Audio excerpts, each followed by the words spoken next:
नहीं रहे संत सियाराम बाबा, बिना माचिस के जलाते थे दीपक। नहीं खत्म होती थी कभी केतली की चाय। निमाड़ के प्रसिद्ध संत सियाराम बाबा का निधन हो गया है। बुधवार 11 दिसंबर सुबह 6:10 पर उन्होंने इस दुनिया को अलविदा कह दिया। 110 वर्षीय सियाराम बाबा लंबे समय से अस्वस्थ चल रहे थे। शाम 4 बजे भट्ट्यान तट पर उनका अंतिम संस्कार किया जाएगा। संत सियाराम बाबा का जन्म गुजरात के भावनगर में हुआ था। 17 साल की आयु में उन्होंने आध्यात्मिक मार्ग पर चलने का निर्णय लिया था। उन्होंने कई वर्षों तक गुरु के साथ शिक्षा ग्रहण की और कई तीर्थ भ्रमण किए।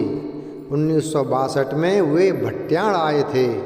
उन्होंने एक वृक्ष के नीचे मौन रहकर तपस्या की। उनकी साधना पूरी हुई तो उन्होंने सियाराम का उच्चारण किया। इसके बाद से वे संत सियाराम बाबा के नाम से जाने जाते हैं। संत सियाराम बाबा पिछले 10 दिनों से बीमार थे। बाबा को निमोनिया की शिकायत पर अस्पताल में भर्ती कराया गया था। फिर बाबा की इच्छा पर उनका इलाज आश्रम में डॉक्टरों ने किया। सियाराम बाबा खरगोन के नर्मदा नदी के घाट पर स्थित भट्ट्याण आश्रम में रहते थे। वह हनुमान जी के परम भक्त थे। हमेशा रामचरितमानस का पाठ किया करते थे। कहा जाता है कि 7वीं क्लास की शिक्षा के बाद किसी संत के संपर्क में आए। उसके बाद उन्होंने घर छोड़ दिया। फिर तपस्या के लिए हिमाचल चले गए। कहा जाता है कि संत सियाराम बाबा दान में 10 रुपये ही लेते थे। बाबा ने समाज के उद्धार के लिए कई काम किए। नर्मदा नदी के घाट की मरम्मत के लिए उन्होंने 2,57,00,000 रुपये दान किए थे। उन्होंने अयोध्या राम मंदिर निर्माण के लिए भी 2 लाख रुपये का दान दिया था।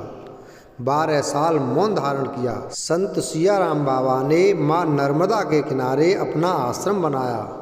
बताया जाता था कि उनकी उम्र 100 साल से ज़्यादा थी। बाबा ने 12 वर्षों तक मौन भी धारण कर रखा था।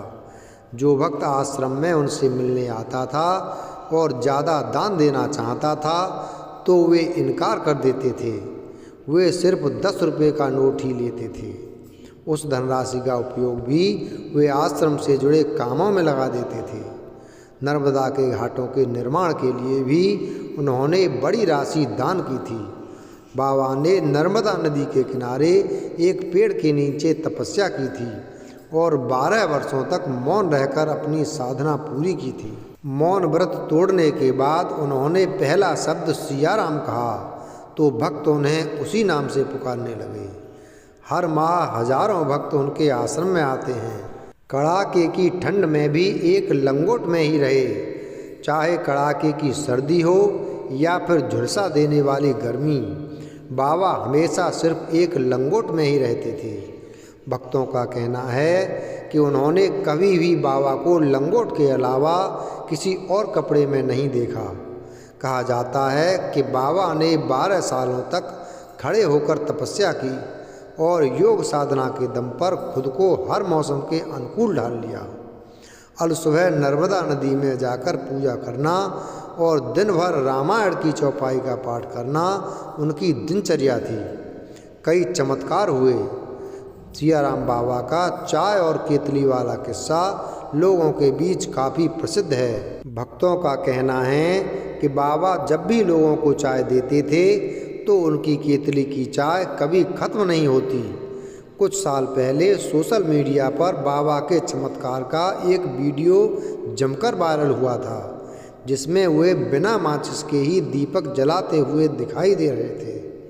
सियाराम बाबा को लेकर यह बात भी प्रचलित है कि संत सियाराम बाबा लगातार 21 घंटों तक रामायण की चौपाई पढ़ते थे। हैरानी की बात यह है कि इन चमत्कारी संत की उम्र 100 साल से भी ज़्यादा थी, लेकिन फिर भी बिना चश्मे के बाबा 21 घंटों तक रामायण का पाठ करते थे। वीडियो अगर पसंद आया हो तो वीडियो को लाइक करें, चैनल को सब्सक्राइब करें और बेल आइकन प्रेस करें। धन्यवाद।